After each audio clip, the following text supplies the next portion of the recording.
എൻ്റെ പേര് മോനി. ഞാൻ 9ാം ക്ലാസ്സിൽ പഠിക്കുമ്പോഴാണ് എൻ്റെ ആദ്യത്തെ അനുഭവം ഉണ്ടാവുന്നത്. എൻ്റെ വീട്ടിൽ അച്ഛൻ, അമ്മ, അനിയൻ എന്നിവരുണ്ട്. ഞാൻ പഠിത്തത്തിൽ മോശമായിരുന്നു. ഞാൻ 7ൽ പഠിക്കുമ്പോൾ ഒരു വർഷം തറവായി പഠിക്കാൻ വേണ്ടി ഒന്നുകൂടെ ആ ക്ലാസ്സിലിരുന്നു.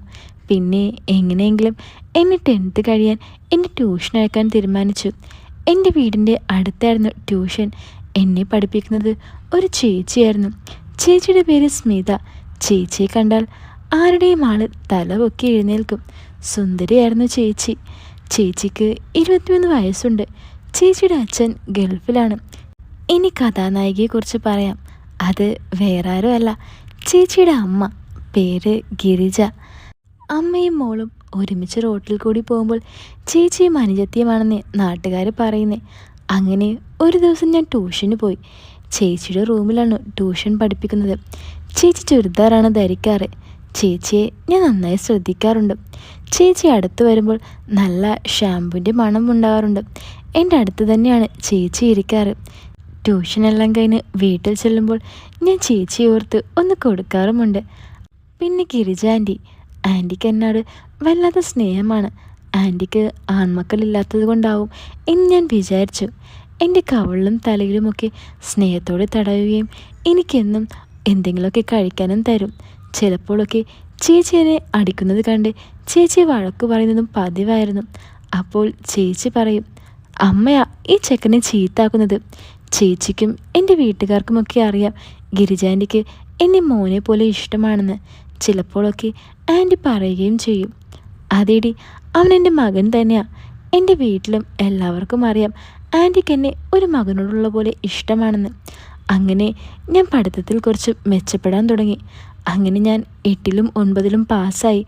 എല്ലാവർക്കും സന്തോഷമായി. അങ്ങനെ എൻ്റെ വിജയത്തിൻ്റെ മുഴുവൻ ക്രെഡിറ്റും ചേച്ചിക്ക് കൊടുത്തു. എൻ്റെ വീട്ടുകാരാണെങ്കിൽ ഇപ്പോൾ അവധി ദിവസങ്ങളിലും ചേച്ചിയുടെ വീട്ടിലേക്ക് എന്നെ പഠിക്കാൻ വിടുമായിരുന്നു. ഒരു ദിവസം ഞാൻ ട്യൂഷന് പോയപ്പോൾ എനിക്ക് വല്ലാതെ ദാഹിച്ചു. ചേച്ചിയോട് ഞാൻ വെള്ളം ചോദിച്ചു. ചേച്ചി പറഞ്ഞു, അടുക്കളയിൽ അമ്മയുണ്ട്, അവിടെ പോയി കുടിച്ചിട്ട് മുന്നിലത്തെ ഹാളിൽ പോയി അവിടുത്തെ മേശപ്പുറത്തുനിന്ന് ഒരു ബുക്ക് ഇരിക്കുന്നുണ്ട്, അതും എടുത്തിട്ട് വരാൻ പറഞ്ഞു. ഞാൻ അടുക്കളയിലേക്ക് നടന്നു. അവിടെ ആരെയും കണ്ടില്ല. ഞാൻ ഒരു ഗ്ലാസ് വെള്ളമെടുത്ത് കുടിച്ചു. മുന്നിലെ ഹാളിലേക്ക് നടന്നു.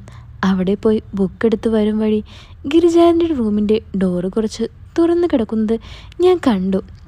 ഞാൻ ഡോറിൻ്റെ ഇടയിൽ കൂടി ആൻറ്റിയുടെ റൂമിലേക്ക് വെറുതെ ഒന്ന് നോക്കി. അവിടെ കണ്ട കാഴ്ച എന്നെ ശരിക്കും ഞെട്ടിച്ചു. എൻ്റെ ടീച്ചറുടെ അമ്മ സ്വന്തമായുള്ള പരിപാടിയിലായിരുന്നു.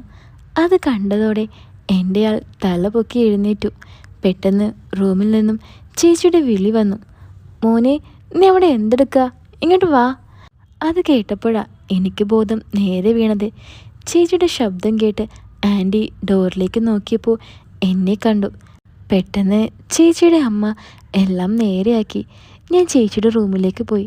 ചേച്ചി എന്നെ വഴക്ക് പറഞ്ഞു. എത്ര നേരമായി നീ പോയിട്ട്, എവിടെ കിടക്കുമായിരുന്നു? ചേച്ചി ചോദിച്ചു. അതും പറഞ്ഞ് എന്നെ പഠിപ്പിക്കാൻ തുടങ്ങി. അപ്പോൾ ആൻറ്റി അതുവഴി അടുക്കളയിലേക്ക് പോകുന്നത് ഞാൻ കണ്ടു. ഞാൻ നോക്കുന്നത് ആൻറ്റിയും കണ്ടു. ഞാൻ നോക്കിയത് ആൻറ്റി ചേച്ചിയോട് പറഞ്ഞാൽ തല്ലിൻ്റെ പൂരം പേടിച്ച് എനിക്ക് പഠിത്തത്തിൽ ശ്രദ്ധിക്കാൻ പറ്റില്ല. എൻ്റെ മനസ്സിൽ മുഴുവൻ ആൻറ്റിയായിരുന്നു. 48 വയസ്സുള്ള ആൻറ്റിയായിരുന്നു 2-3 ദിവസത്തേക്ക് എനിക്ക് രാത്രി തുണയായത്. അങ്ങനെ 2-3 ദിവസം കടന്നുപോയി. ഒരു ദിവസം ആൻറ്റി എൻ്റെ മുന്നിൽ നിന്നും റൂമെല്ലാം അടിച്ചു വാരി. ആൻറ്റിയെ ഞാൻ നന്നായി ഒന്ന് നോക്കി.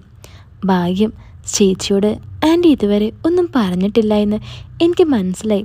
അങ്ങനെ ആൻറ്റി വന്ന് എൻ്റെ അടുത്ത് നിന്ന് ചോദിച്ചു, എന്തു പറ്റിയട മോനെ, നിനക്ക് വയ്യേ എന്നും പറഞ്ഞ് ഒന്നും അറിയാത്ത പോലെ എൻ്റെ കവിളിൽ തടവി. ആൻറ്റിയെ കണ്ടപ്പോൾ തന്നെ എൻ്റെ ആൾ തല പൊക്കി എഴുന്നേറ്റു. ആ സമയത്ത് ചേച്ചി പഠിപ്പിക്കാനായി വന്നിരുന്നു. അപ്പോഴേക്കും ചേച്ചി ഞങ്ങളോട് ചോദിച്ചു, എന്താണ് അമ്മയും മകനും തമ്മിലൊരു ചർച്ച? അപ്പോൾ ആൻറ്റി പറഞ്ഞു, അതേടി ഇവനെൻ്റെ മകൻ തന്നെയാ, അതിൽ നീ അസൂയപ്പെടണ്ട കേട്ടോ എന്നും പറഞ്ഞ് ആൻറ്റി ഇറങ്ങി പുറത്തു പോയി. അങ്ങനെ ഞാൻ പഠിക്കാനിരുന്നു. പക്ഷേ ബുക്ക് തുറന്നാലും ആൻറ്റിയുടെ കാഴ്ചകൾ തന്നെയായിരുന്നു എൻ്റെ മനസ്സിൽ മുഴുവൻ. ആൻറ്റിയാണെങ്കിൽ എപ്പോഴും പറഞ്ഞു നടക്കും അവനെൻ്റെ മകനാണെന്നൊക്കെ. ഞാൻ പിന്നെയും അടി കൊള്ളാൻ തുടങ്ങി. ചേച്ചി പറഞ്ഞു, ചെക്കൻ വീണ്ടും പഴയതുപോലെ ഉഴപ്പാൻ തുടങ്ങിയല്ലോ. നീ എത്ര ഉഴപ്പിയാലും ഞാൻ വിടില്ല, നിന്നെ പഠിപ്പിച്ചിട്ടേ ഞാൻ വിടുള്ളൂ എന്ന് പറഞ്ഞ് എന്നെ ഒരുപാട് തല്ലി. ഉടൻ ആൻറ്റി കയറി വന്ന് പറഞ്ഞു, ഡീ അവന് വയ്യെന്ന് തോന്നുന്നു, നീ അവനെ അടിക്കല്ലേ, അവൻ പഠിക്കുമെന്ന് പറഞ്ഞ് അടുക്കളയിലേക്ക് പോയി. അന്നത്തെ ട്യൂഷൻ കഴിഞ്ഞ് ഞാൻ വീട്ടിലേക്ക് നടന്നു. അപ്പോൾ ആൻറ്റി പുറകിൽ നിന്നും വിളിച്ചു.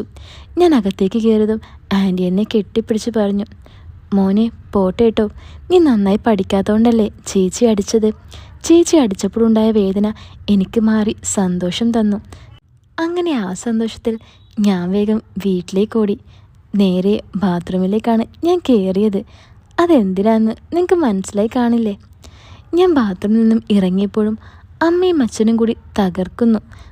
നിനക്ക് പഠിക്കാൻ വയ്യെങ്കിൽ എന്തെങ്കിലും പണിക്ക് പോടാ എന്നൊക്കെ പറഞ്ഞ് എന്നെ ചീത്ത പറയുന്നുണ്ടായിരുന്നു. ചേച്ചി ഫോൺ ചെയ്ത് പറഞ്ഞു കാണും. അടുത്ത ദിവസം സൺഡേ ആണല്ലോ, അച്ഛൻ്റെ സുഹൃത്തിൻ്റെ വീട്ടിൽ പോകണമെന്ന് പറയുന്നത് കേട്ടു. അതും കേട്ട് സന്തോഷം നിന്ന എന്നെ അപ്പോൾ ചേച്ചി വിളിച്ച് പറഞ്ഞു ട്യൂഷന് ചെല്ലാൻ. ഞാൻ വിഷമിച്ച് വേണ്ട വേണ്ട എന്ന മട്ടിൽ സ്മിത ചേച്ചിയുടെ വീട്ടിൽ ചെന്നപ്പോൾ ചേച്ചി കുറേ പഠിക്കാൻ ഏൽപ്പിച്ചിട്ട് ചേച്ചിയുടെ ഏതോ ഫ്രണ്ടിൻ്റെ കല്യാണത്തിന് പോകാൻ റെഡി ആവുകയായിരുന്നു. എന്നിട്ട് എന്നോട് പറഞ്ഞു, ഞാൻ വരും വരെ നീ ഇവിടെ ഇരുന്ന് പഠിക്ക്, ഇവിടെ അമ്മ മാത്രമേ ഉള്ളൂ, അമ്മ മാർക്കറ്റിൽ പോയേക്കാ, ഇപ്പോൾ വരും, അതുവരെ നീ ഇവിടെ ഇരിക്കെ, ഞാൻ പോയെന്ന് അമ്മയോട് പറഞ്ഞേക്കണം എന്നും പറഞ്ഞ് ചേച്ചി പുറത്തേക്ക് പോയി. പുറത്തെത്തിയതും ചേച്ചി എന്നെ വിളിച്ചു, എടാ ഒന്നിങ്ങ് വന്നേ. എന്താ ചേച്ചി? എടാ നീ കഥ കടച്ചോളൂ, അമ്മ വന്ന് വിളിക്കും, അപ്പോൾ നീ തുറന്നാൽ മതി എന്നും പറഞ്ഞ് ചേച്ചി നടന്നു പോയി. എനിക്ക് എന്തെന്നില്ലാത്ത സന്തോഷം തോന്നി. ഈ കഥയുടെ സെക്കൻഡ് പാർട്ട് ഞാൻ ഉടൻ തന്നെ ഇടുന്നതായിരിക്കും കേട്ടോ.